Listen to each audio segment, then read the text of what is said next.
In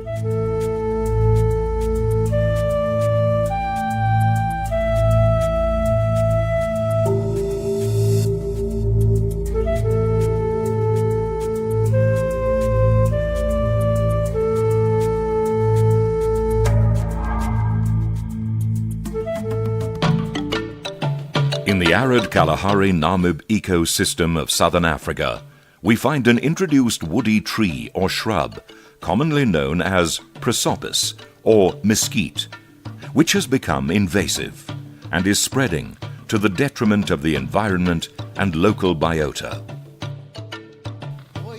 Several species of this tree were introduced into Botswana, Namibia, and parts of South Africa from America and Mexico, some as early as the 1880s.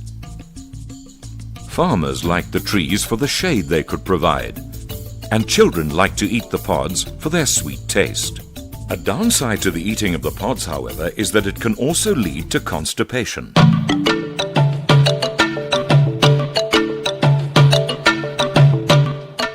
As these trees would grow in arid areas where no other tree can survive, numerous trees were planted in this dryland ecosystem to stabilize sand dunes and as a source of shade, fuel wood and fodder, and they spread rapidly throughout the broader Kalahari-Namib ecosystem.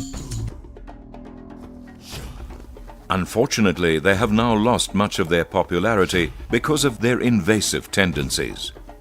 It causes loss of soil moisture and increasingly drier conditions, leading to land degradation and desertification, as well as loss of biodiversity, resulting in change in habitats and even local extinction of species. It provides a refuge for feral animal populations and weeds, and it damages environmentally sensitive areas such as watercourses. It forms dense thickets, which, when combined with its large thorns, prevent livestock from reaching waterholes. When the thorns penetrate one's skin, this can also lead to infection. The thorns also cause lacerations in livestock, affecting both large and small stock, reducing the quality and market value of the animals. And communities report that when livestock eat too much of the pods, the toxicity of an increased number of pods can have detrimental effects. Because of its deep root system, it reaches and absorbs valuable water resources. In this way, it destroys grasslands and important plants whose strong roots keep the soil together.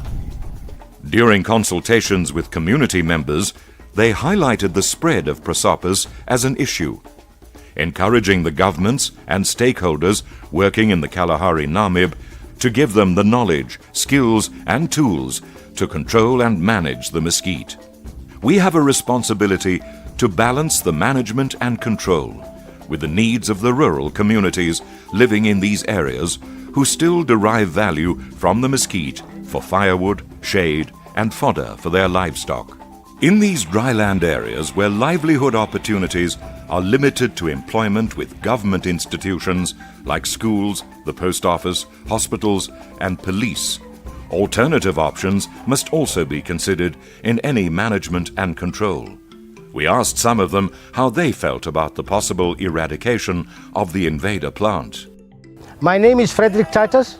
I am the representative for the area Boksspits and Struisendam. What I can just tell you about the prosopis, it has been brought here by us as members of the community in order to stabilize the soil. Because previously, before in the early 80s, our area was vast and was bare and there was very little plants. So we planted these trees with the view to stabilize the soil, and currently it have invaded the area so much that we now find it might be a problem. There is need that we should try to utilize in one way or the other. We have made some benchmarking and we have observed that the tree has got a very deep root system. And we have also observed that it's evergreen in most cases. And so therefore, we can use it for a variety of aspects. Some of the people feels we have to eradicate it.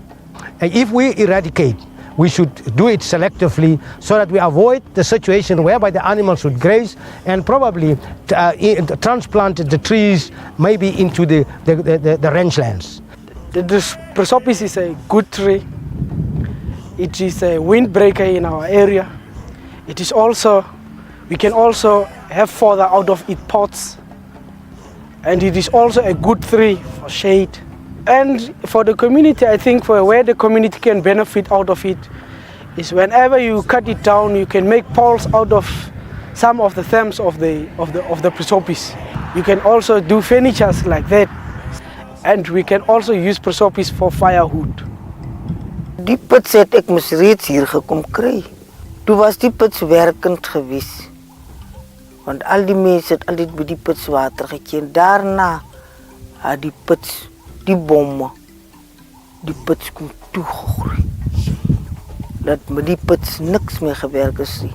Dat die manne ryk, nou kort die pits, die bomme kom uitgeroei het, hier uitgegroei het. Soos julle sien daar lê hulle word ook al droog. En laat die pits water uit, laat die diere nou water gee by die pits.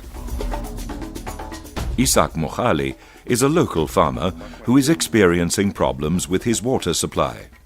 All of the river beds have dried up on his farm, and a year ago, what took him 15 minutes to pump now takes more than an hour because the prosopis trees have blocked his wells. Food for his livestock has also become a problem. In the past, rangelands had sufficient grass, but with the rapid spread of the prosopis, it is now dry land. It is good to see that the majority of the people living in these arid regions will have no problem with the eradication of prosopis. Some have requested that they should be allowed to keep one or more trees. It was a privilege for us to have heard their opinions, and taking all their suggestions into account, we shall plan our operation with the utmost care, using every available modern method.